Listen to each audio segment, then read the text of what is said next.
आज की क्लास में हम डिस्कस करेंगे CGL 23 टीयर 1 का अगली शिफ्ट का पेपर। और देखिए टोटल आपके पास 39 शिफ्ट थी, इसमें से ये लास्ट शिफ्ट है आपकी और ये डेट है आपके पास 27 जुलाई की थर्ड शिफ्ट। ठीक है, पहला सवाल देखिए आपको यहाँ पे क्या दिया हुआ है। If the measure of one angle of A right angle triangle is 30 degree more than the measure of A smallest angle, the measure of the smallest angle क्या होगा। देखिए आपको पता है कि अगर राइट एंगल ट्राइंगल की बात हो रही है तो एक एंगल तो आपका 90 डिग्री हो ही जाएगा, बाकी जो दो एंगल बचे हैं उन दोनों का टोटल तो होगा 90 डिग्री। तो मैं बोल सकता हूँ कि ये कोई भी दो एंगल है, मान लो एक एंगल x है एक एंगल y है, दोनों का टोटल तो आपको दे रखा है 90।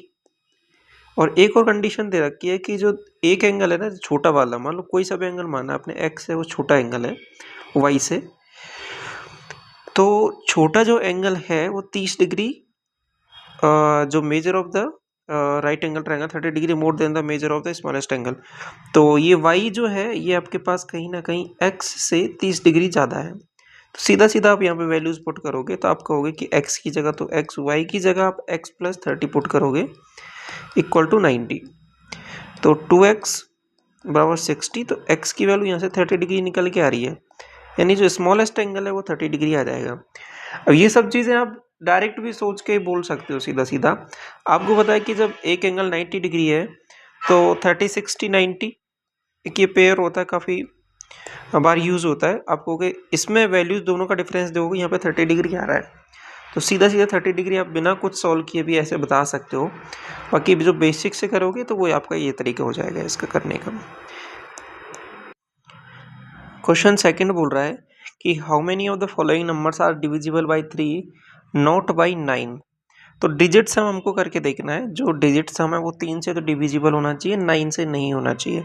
एक एक को चेक करेंगे। पहला हो जाएगा 8 5 13, 2 15 और 6 21। देखो पहला नंबर है वो डिविजिबल है आपके पास किससे, 3 से 9 से नहीं है। अगला 14 और 6 20 और 4 24, ये भी आ जाएगा आपके पास। ये बन रहा है आपके पास 12 6 18, ये नहीं होगा। ये भी आपके पास 18, ये भी नहीं होगा। 10 18 और 9 27, ये भी नहीं होगा। 10 21, हाँ ये हो जाएगा 6 5 6 4। ये 13 21 27, ये नहीं होगा। और ये 12 और 9 21, ये हो जाएगा। तो टोटल ये जो 4 नंबर है ये आपके पास 3 से डिविजिबल है, 9 से नहीं है। एक सिंपल सा कंसेप्ट पूछा है आपसे। सवाल अगला बोल रहा है कि एक पाई चार्ट आपको यहाँ पे दिया हुआ है। Monthly income of the Ramesh 45,000 रुपये है। टोटल मंथली एक्सपेंडिचर जो है ट्रांसपोर्टेशन पे बताना है। ट्रांसपोर्टेशन पे है वो आपका जो वैल्यू है, और दूसरी एक और चीज़ हाउसिंग पे। तो दोनों का टोटल बताना है आपको, दोनों का टोटल 25 प्लस 10 35। तो 45,000 का 35% निकालना है आपको कि ठीक है निकाल लेंगे। तो मल्टीप्लाई कर लो 45 35, ये आपका आंसर हो जाएगा। एक जीरो रहेगा। 25 2 20 और 15 35, 2 37, 3 12 और 3 15, एक जीरो रहेगा। ठीक है, 15,750, ऑप्शन नंबर सेकंड। सवाल बोल रहा है कि sum of the cubes of the two given natural numbers इतना है। तो पहली कंडीशन तो दे रखी है A cube plus B cube 9 7 2 8। Sum of the two given numbers is 32। A plus B भी दे रखा है आपको 32। Positive difference between the cubes of the given numbers. देखो ये वाला सवाल एज इट इज सेम सवाल इससे पहले वाली शिफ्ट थी, इसमें किसी में एक शिफ्ट में पूछा था, अभी रिसेंटली हमने किए हैं सब। तो क्या कर सकते हो यहाँ पे, देखो दो तरीके मैंने बताए थे। एक तो बेसिक से आप जाओगे, तो बेसिक से जाओगे दो तरीके कौन से होते हैं कि आपको यहाँ पर a प्लस बी दे रखा है और एक ये। यदि आप डायरेक्ट वैल्यू सोच पा रहे हो तो बहुत अच्छी बात है, नहीं सोच पा रहे तो आप एक टर्म और आती है आपके पास ए बी मल्टीप्लाई वाली, वो निकालोगे तो वहाँ से आप डायरेक्ट वैल्यू सोच पाओगे। फिर आपको जो पूछा सवाल में वो निकाल लोगे ईजिली। अब यहाँ पे ये सवाल क्योंकि सेम सवाल था, बार बार रिपीट हुआ है, तो आपको सीधा पता भी है कि 32 और ये वाली वैल्यू किसके क्यूब के इक्वल हो रही है। तो आपने देखा था वहाँ पे 20 का क्यूब करूँगा और 8 का क्यूब करूँगा, तो ये होता है आप 8 का नहीं सॉरी 12 का, तो ये 17 128 और ये हो जाएगा 8000। दोनों का अगर मैंने जोड़ा तो आपके पास वैल्यू इतनी ही बन रही है। तो और दोनों का आपके पास अगर टोटल करूँगा 20 और 12 का 32 बन रहा है, तो ये सेटिस्फाई भी कर रही है यहाँ पे। तो आपसे पूछा है सवाल में पॉजिटिव डिफरेंस बताना है क्यूब्स का। तो डिफरेंस आपकी बात करोगे तो 8000 में से आप माइनस कर दो 1728, तो आपके पास वैल्यू आएगी वो 6272 ही आएगी। ऑप्शन आपको पहला ही हो जाएगा। सेम सवाल है जो रिपीट हुआ है आपके पास शिफ्ट में। एक सर्कुलर आर्क है जिसका रेडियस है वो 4 सेंटीमीटर है। सर्कुलर आर्क, ये वाला मामला है। Radius 4 centimetre, angle 45 degree. Find the perimeter of the sector formed. देखो पेरीमीटर की बात हो रही है ना, तो आपको क्या करना पड़ेगा, देखो ये वाले आर्क जो है इसकी लेंथ भी निकालनी पड़ेगी। और ध्यान रखना ये हमें ये दोनों जो साइड है यानी जो ये रेडियस है इनकी वैल्यू भी जोड़नी पड़ेगी, तभी जाके इसका पेरीमीटर निकलेगा। अगर केवल आर्क की लेंथ पूछता तो आप डायरेक्ट ये फॉर्मूला लगा के निकाल लेते, कौन सा, 2πr थीटा बटे 360। ठीक है, थोड़ी सी चीज़ समझने की वो है यहाँ पे, यही है 2 इंटू 22/7, ये तो हो गया। आर की वैल्यू आपको होगी 4, थीटा की वैल्यू आपको होगी 45 रख दो तो 360। ठीक है, तो ये कितनी बार कट जाएगा इससे, आपको हो गई ये 4 से कट जाएगा 8 बार। ठीक है, और ये 4 8 से तो पूरा 8 कट गया, तो 22/7 आ रहा है। क्या आंसर 22/7 होगा? नहीं, 22/7 नहीं होगा। तो क्या होगा, देखो ये तो केवल आर्क की लेंथ आई है, आपको इससे पेरीमीटर पूछा। पेरीमीटर का मतलब 4 + 4, ये दो साइड भी जोड़नी पड़ेंगी, तो इसका पूरा कवर हो गया ये। तो ये +8, तो ये आंसर हो जाएगा आपको हो गया ये 56, 22 + 56, ये आपका ओवरऑल आंसर है। आप ऐड करके देखोगे तो आपको हो गया 8 और ये 78/7। ऑप्शन आपका पहला। बात समझ में आई? Which of the following numbers जो है 11 से डिविजिबल है। 11 से डिविजिबल है तो अल्टरनेट डिजिट का सम करके देखना है, अगर वो है जो 0 आए और उनका डिफरेंस देना है, और या फिर 11 से मल्टीपल हो, ये देखना है हमें।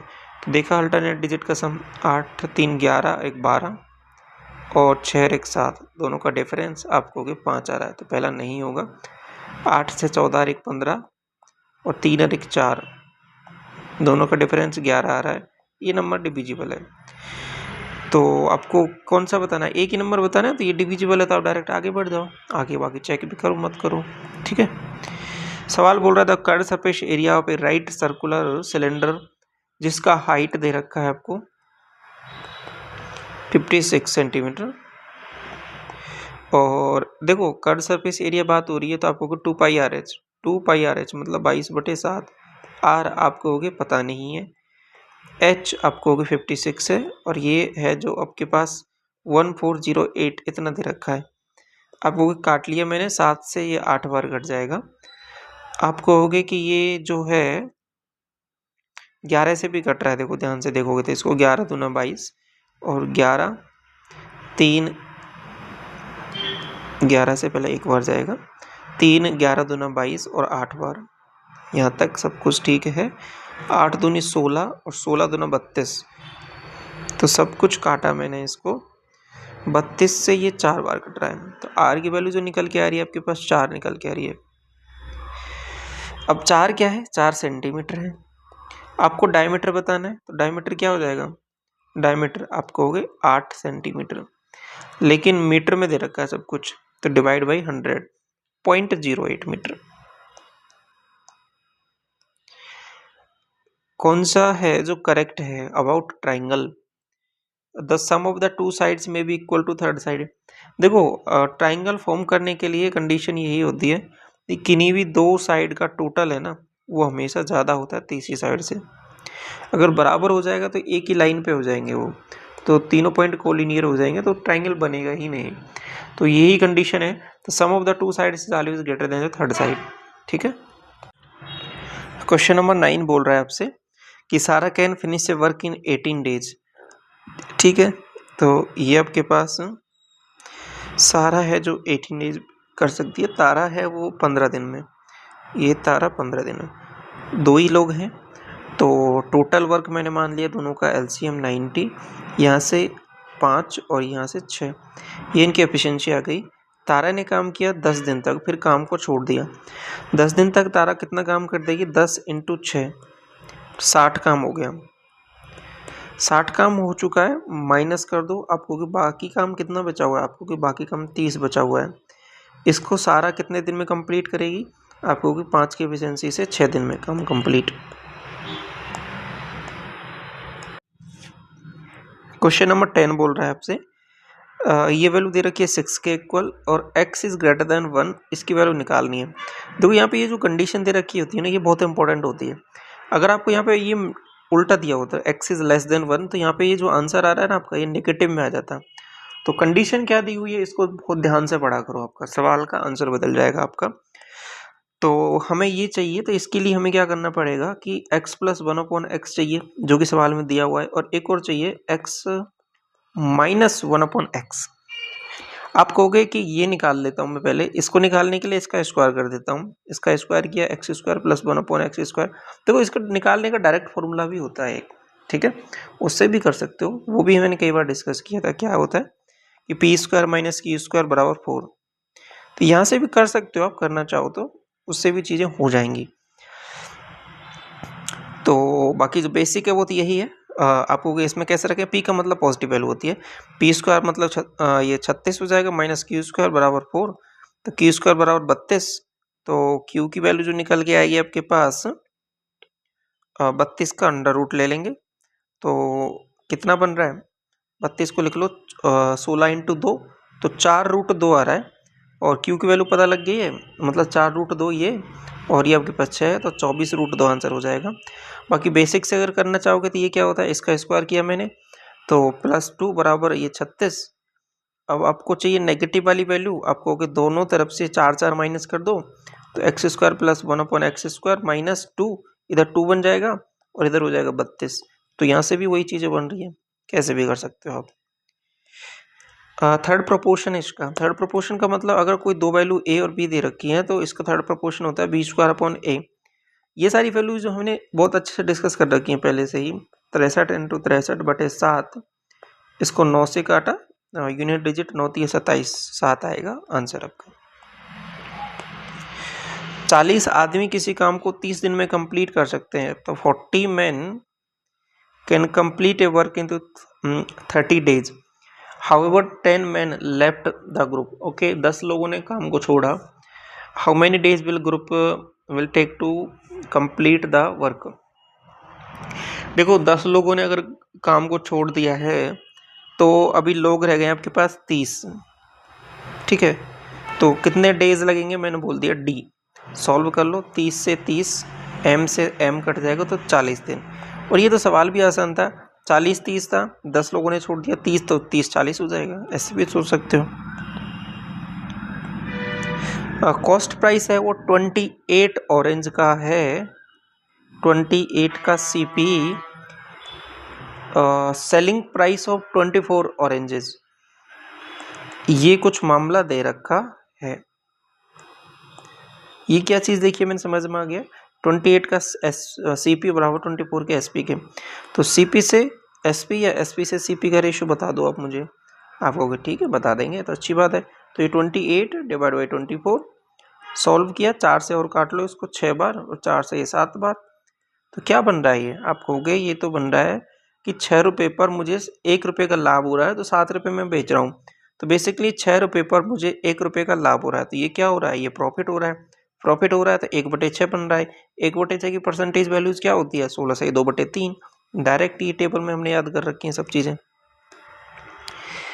A252 मीटर की लंबी ट्रेन है जो चल रही है, स्पीड है आपके पास 125 किलोमीटर पर आवर, तो लेंथ जो है उस ट्रेन की वो 252 मीटर है, ठीक है। स्पीड भी दे रखी है आपको, स्पीड कितनी है, आप कहोगे कि 125 किलोमीटर पर आवर। जो पास करती है एक आदमी को from the engine running at A speed 70 kilometre per hour in the same direction, ये इंपॉर्टेंट होता है। तो आपको निकालना है कितने टाइम में उसको पास कर लेगी। आपको पता है रिलेटिव का कंसेप्ट यूज होगा, दो स्पीड दे रखी है, एक है 125, एक है आपके पास 17 किलोमीटर पर आवर। आप कहोगे हाँ, तो कोई दिक्कत नहीं है। आप कहोगे कि डिस्टेंस का फॉर्मूला, टाइम का फॉर्मूला आप मुझे बता दो, डिस्टेंस अपॉन स्पीड। तो स्पीड कौन सी लूंगा मैं? रिलेटिव। डिस्टेंस कौन सी है? 252। रिलेटिव स्पीड मतलब दोनों का डिफरेंस, क्योंकि सेम डायरेक्शन में जा रहे हैं। दोनों का डिफरेंस मतलब 108। 108 का मतलब 108 का मतलब क्या हो गया? 108 का मतलब 5/18 से मल्टीप्लाई, क्योंकि इसको मीटर पर सेकंड में बदलना पड़ेगा हमको। तो बदल लो, अब सॉल्व कर लो। 18 से ये 6 बार और 6 से ये 5 6 30 30, तो पॉइंट तो लगना ही लगना है, तो डिवाइड कर लो 8 बार और 3 चौके 12, 8.4, ऑप्शन थर्ड।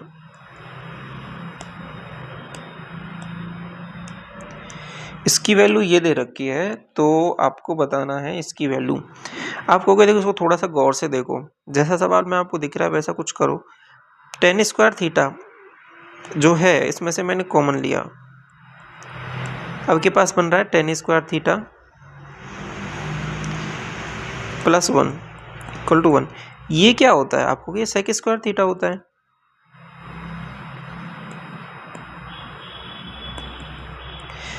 आप कहोगे इसको मैं क्या लिख सकता हूँ? 1/cos स्क्वायर थीटा भी लिख सकता हूँ क्या? तो बेसिकली यहाँ से जो निकल के आ रहा है वो यही आ रहा है कि tan स्क्वायर थीटा बराबर cos स्क्वायर थीटा, यानी tan थीटा बराबर cos थीटा है। तो इसकी जो वैल्यू है वही 1 है, तो इसकी वैल्यू भी 1 ही हो जाएगी, देखो क्योंकि सेम टर्म है, तो इसकी वैल्यू 1 हो जाएगी। तो 11 इंटू 1 बराबर 11, आंसर आपका ऑप्शन नंबर 4। क्वेश्चन 16 बोल रहा है आपसे, इसकी वैल्यू बताओ। आपने एक फॉर्मूला पढ़ा है, क्या है फॉर्मूला? कि 1 प्लस कॉस 2 थीटा, ये क्या होता है? 2 कॉस स्क्वायर थीटा, ये वाला कंसेप्ट यूज होगा यहाँ पे। तो आपको यहाँ से मैंने 2 कॉमन लिया, तो 1 प्लस कॉस, इसको मैं ऐसे लिख सकता हूँ कि 2 इंटू 4 थीटा। तो यहाँ पे जैसे ही फॉर्मूला लगाया आपने, तो आपके पास इससे वैल्यू जो निकल के आ रही है वो बन रही है 2 इंटू 2 कॉस स्क्वायर थीटा, तो 2 कॉस स्क्वायर 4 थीटा, ये 4 बन गया।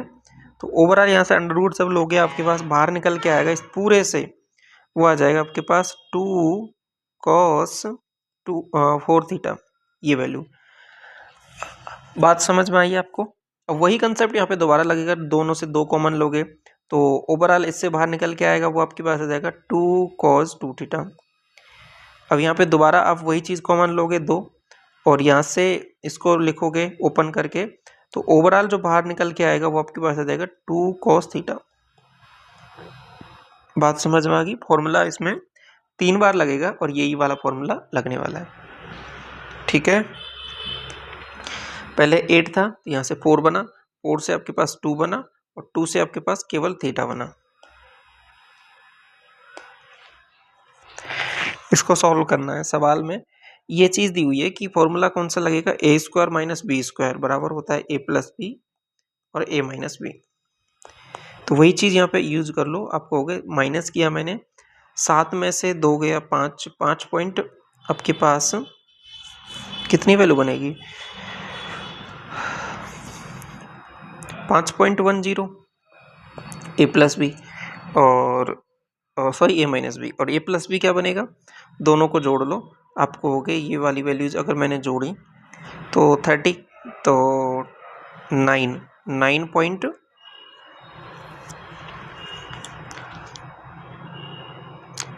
आपके पास जो वैल्यू बन रही है यहाँ से 9.6 बन रहा है, ठीक है, और बटे में है 24।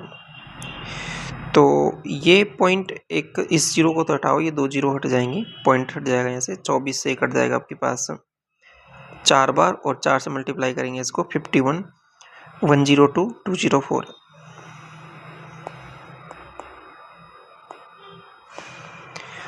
एटीन बोल रहा है कि अविनाश की जो मंथली सैलरी है वो 50,000 है, मंथली एक्सपेंडिचर है वो 18,000 है। तो ये जो सैलरी है और ये एक्सपेंडिचर है, तो सेविंग ये 50,000, ठीक है, इसमें से 18,000 इसने एक्सपेंडिचर यानी खर्च कर दिया, तो आपके पास इसके पास बचा कितना, आप कहोगे 32,000 बच गया इसके पास। राधा के लिए बोला इन्होंने कि इसकी सैलरी 60,000 है, इसका एक्सपेंडिचर 24,000 है, तो इसका 36,000 रुपये बच जाएगा। रेशियो ऑफ द सेविंग्स, इन दोनों का रेशियो बता दो। आप कहोगे 4 से ये कट रहा है, पहले किसका बताना है, और राधा से अविनाश का बताना, ध्यान रखना। तो पहले राधा का लोगे तो आप कहोगे 4 से ये 9 बार और 4 से ये 8 बार, 9:8, ऑप्शन पहला। क्वेश्चन 19 बोल रहा है A can finish a job in 8 hours, B कर सकता है उसको 12 घंटे में। तो ए के लिए बोला ये 8 घंटे में और बी बोला है आपके पास 12। टोटल काम आपने माना 24, एलसीएम दोनों का। इसकी एफिशिएंसी 3, इसकी एफिशिएंसी 2, तो 24 आपके पास टोटल काम है, 5 की एफिशिएंसी से करना है। आप कहोगे कि 4.8 में कर देंगे, यही आपसे पूछा लास्ट में। हाउ मेनी स्टूडेंट जो हैं फेल हुए हैं सेक्शन सी में। देखो ये टोटल अपीयर्ड हैं और ये आपके पास पास वाले स्टूडेंट हैं, तो बेसिकली आपको यहाँ पे वैल्यूज निकालनी पड़ेंगी। सी की बात हो रही है तो सी में आपके पास इसका 100 डिग्री है, तो आप कहोगे कि 1800 जो है ये बेसिकली 360 डिग्री की वैल्यू है, आपको 100 डिग्री की वैल्यू निकालनी है। कुछ इस तरीके से चीज़ें चल रही हैं, आप कहोगे ठीक है 1 0 से 1 0, ये इससे कट जाएगा आपके पास कहीं ना कहीं 5 बार। तो ओवरऑल यहाँ से जो वैल्यू आ रही है सेक्शन सी में जो स्टूडेंट हैं अपीयर हुए हैं वो 500 हैं। अब पास कितने हुए हैं, आप कहोगे ये जो 800 जो वैल्यू है ये 360 डिग्री की है। क्या मैं डिग्री में बात करूंगा, नहीं डिग्री में बात नहीं करूंगा। क्यों, क्योंकि यहाँ पे जो वैल्यू थी वो डिग्री में है, यहाँ पे किस में है, परसेंटेज में। तो क्या कहूँगा, ये जो 800 वैल्यू है 100% की है। आपको निकालना क्या है, सी वाला देखना है, तो सी वाला कहाँ है 25%, तो 25% निकाल देना है। 25 से ये कट जाएगा 4 बार और 4 से ये आपके पास 200, ठीक है। तो बेसिकली पास हुए हैं 200, आपको निकालना है फेल कितने हुए हैं, 500 माइनस 200 आपको 300। एक सर्कुलर पाथ है 600 मीटर का, पंकज और रोहित स्टार्ट करते हैं वॉकिंग अपोजिट डायरेक्शन में। कोई सर्कुलर पाथ इस तरीके से है, इस पे एक इधर जाता है तो एक इधर जाता है, दोनों की स्पीड दे रखी है। एक की है 2.85, ध्यान रखना मीटर पर सेकंड है ये, दूसरे की है 5.4, ये आपके पास किलोमीटर पर आ रहा है। इसको मीटर पर सेकंड बदलोगे 5.4 इंटू 5/18, तो ये 18 तिया 54, 0.3 मल्टीप्लाई करोगे 5 तिया 15, तो 1.5 मीटर पर सेकंड, ऐसे भी बोल सकते हो इसको। आगे बोला है कि सेम पॉइंट से हाउ मेनी मिनट्स, कितने मिनट के बाद में वो पहली बार मिलेंगे। आप कहोगे सर्कुलर जो पाथ है वो 600 मीटर का है, रिलेटिव स्पीड दोनों अपोजिट डायरेक्शन में तो जुड़ जाएंगी। एक की है आपके पास यहाँ पे 2.85 और एक की है 1.5, तो दोनों को मैं जोड़ूंगा 2.85 और 1.5, तो वैल्यूज जो बन रही हैं वो आपके पास कुछ इस तरीके से बन रही है, 5 8 5 13 3 और 4। आगे फर्दर सॉल्व किया इसको तो क्या बन रहा है, देखो आपको हो गया कि यहाँ से मैंने इसको जो आंसर आएगा ना वो मिनट में बताना है, मिनट में बताना है तो 60 से मल्टीप्लाई या 60 से डिवाइड, आपको हो गया 60 से डिवाइड, क्योंकि सेकंड में आंसर आ रहा है। सॉल्व किया आपको हो गई ये बेसिकली 10, ठीक है। तो 10 2 0 हटाऊंगा तो 1000, ये 435, कुछ ऐसा बन रहा है, ठीक है। सॉल्व कर सकते हो फर्दर थोड़ा सा और, 4 से काट लो और 5 से ये 200, 5 से ये 8 और 5 से 7, 200/87, तो लगभग आप बोल सकते हो कितना आएगा, लगभग 2.5 गुना। और कंप्लीट डिवाइड करना है तो डिवाइड भी करके देख लो, 2 बार जाएगा आपके पास पहले, तो ये 7 से 14 और 16 17, आपको यहाँ से जो वैल्यू निकल के आ रही है 26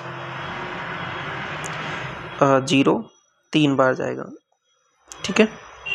ऑप्शन आपका 8 तिया 24, 7 तिया 21, 8 तिया 24, 25 26, लगभग 3 बार जाएगा। 2.3 answer. Average of the all prime numbers between 32 और 69। आपको एक चीज़ बताई थी मैंने कि एवरेज प्राइम नंबर जो है ना, इनकी कहाँ कहाँ मिल सकते हैं आपको। इसके लिए आपको देखना है कि छः नंबर है ना, छः के जो मल्टीपल हैं उनके एक नंबर पीछे और एक नंबर आगे की जो पोजीशन होती है वो एक्सपेक्टेड है, मतलब वहाँ पे हो सकते हैं प्राइम नंबर, चेक करना पड़ेगा। अब आपको ऐसे नहीं करना कि सभी पूरे नंबर को चेक कर रहे हो, 32 33 34 35 36 37 38 39 40, ऐसा नहीं करना। आपको 6 के मल्टीपल देखो, उसके आगे पीछे की जो पोजीशन है वो एक्सपेक्टेड है, तो वहाँ पे हो सकते हैं। तो आपको 6 के मल्टीपल में लिख लेता हूँ। तो पहला 36, 42, 48, 54 और ये 60 और ये 66। अब इसके एक पीछे आपको 35 और एक आगे आपको 37, ये 41, 43, ये एक्सपेक्टेड पोजीशन है, ठीक है। यहाँ पे भी हमें चेक करना पड़ेगा। ये 53, 55, ये 59, ये 61, ये 65 और ये 67। देखो 35 नहीं होगा, ये हो जाएगा 43, 47, 49 ये नहीं होगा, 55 नहीं होगा, 61, 65 नहीं होगा। तो कितने हो गए? 1 2 3 4 5 6 7 8, 8 नंबर है।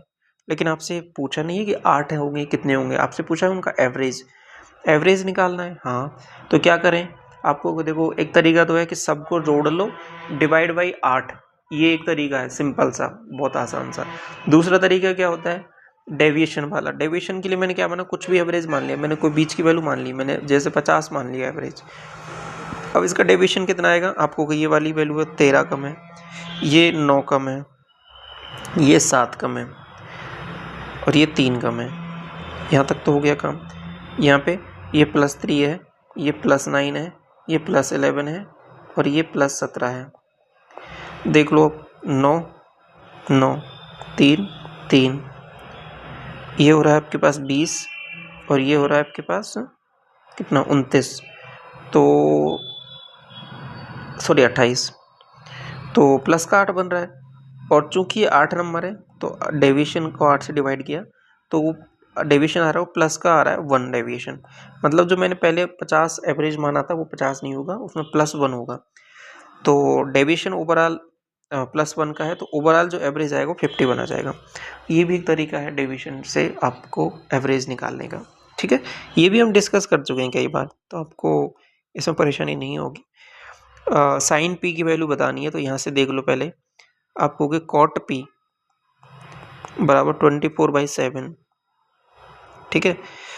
आपको पता है टेन पी क्या हो जाएगा, आपको क्या 7/24। एक छोटा सा ट्राइंगल मैंने बनाया, इसमें 3 साइड होती हैं, 7 24 25 यहाँ से निकल के आ जाएंगे क्योंकि ट्रिपलेट है, ठीक है। तो ये परपेंडिकुलर और ये आपके पास बेस, ये वैल्यूज दे रखी हैं, ये 7, ये 24 और ये 7, तो ये 25। क्या पूछा है, साइन की वैल्यू, आपको 7/25, ऑप्शन 4। क्वेश्चन 24 बोल रहा है कि इन व्हाट टाइम 3720 जो पैसा है वो इतना बन जाएगा 12% सिंपल इंटरेस्ट पर। आपको कि देखो ये जो वैल्यू है ये आपके पास मिश्र धन की वैल्यू दे रखी है। स्टार्टिंग में प्रिंसिपल कितना था, इतना था, माइनस करूँगा मैं तो मेरे पास ब्याज निकल के आ जाएगा, इंटरेस्ट माइनस कर लो, आपको यहाँ से 6, यहाँ से 5 और यहाँ से 1, इतना पैसा मेरे को मिल रहा है एज ए इंटरेस्ट। अगर मुझे इतना इंटरेस्ट मिल रहा है तो कितने पर मिल रहा है, 3720 पर। रेट क्या है, 12%। टाइम क्या है, टाइम तो निकालना है मुझे, तो सॉल्व कर लो 12 से। देखो ये पॉइंट हटा सकते हो आप, तो यहाँ पे एक 0 बढ़ जाएगी। तो सॉल्व किया आपने तो 12 से एक बार 3 36, ठीक है, 0 और ये 12 दूना 24, ठीक है। ये 2 0 से आपका 2 0 गायब, तो ओवरऑल जो वैल्यू बन रही है 1302 डिवाइड बाई 372, ये कुछ बन रहा है। आप कहोगे इसको मैं क्या करूँ फर्दर, ये 9 3 12 और 3 से कट रहा है, 6 से कटना चाहिए, 6 से कटेगा, 6 से 36, 6 दूनी 12 और 6 से इसको काटा मैंने, तो 6 दूनी 12, 1 और 6 7, इतना कुछ बन रहा है। यहाँ तक सब कुछ ठीक है। ये 31 से भी कटेगा क्या, आप मुझे बताओ एक चीज़। देखो कटना चाहिए 31 से ये 2, और 31 से अगर 7 से मल्टीप्लाई करते हो तो 7 बार कट रहा है ये, ठीक है। तो 7/2 आ रहा है आपका, 7/2 मतलब 7.5, 7.5 नहीं 3.5, 3.5 साल राम जो है कंप्लीट कर सकता है किसी काम को 15 दिन में, और रोहन है वो 25 डेज में, और रोहित ये 30 दिन में। टोटल क्या मानूं बताओ, आपको हो गए एलसीएम मानना पड़ेगा, तो 150 मान लो, यहाँ से 10, यहाँ से 6 और यहाँ से 5, ये एफिशिएंसी आ गई इनकी। बोला है कि रोहन और रोहित दोनों मिलके 2 दिन तक काम करते हैं, तो पहला कंडीशन यही दी है, रोहन और रोहित दोनों मिलके 2 दिन तक, 11 की एफिशिएंसी से 2 दिन तक काम करेंगे तो 22 काम कर दिया। देन क्या हुआ, Rohit was replaced by Ram. इसके बाद में क्या हुआ कि रोहित को हटाओ, तो काम कितना बचा हुआ है, आप कहोगे 22 माइनस कर दो इसमें से। 22 जैसे ही माइनस किया मैंने इसमें से, तो आपके पास वैल्यू जो बन रही है 128 बन रहा है। अभी काम को कौन करेगा, अभी काम को करेंगे राम और रोहित। राम करेगा और रोहित तो हट गया ना, और रोहन करेगा, तो ये दोनों, तो दोनों की एफिशिएंसी आप होगी 16, तो 16 से डिवाइड कर दूं, तो ये 16 से कितनी बार आ रहा है, 8 बार आ रहा है। तो क्या बोला है कि कितने दिन में सब मिला के काम कंप्लीट हो जाएगा। देखो 8 आंसर नहीं होगा, क्योंकि आपसे पूछा है कि टोटल काम कितने दिन में हो जाएगा, तो 2 दिन पहले भी काम हुआ था, तो 8 + 2, तो 10 दिन काम होगा आपका आंसर।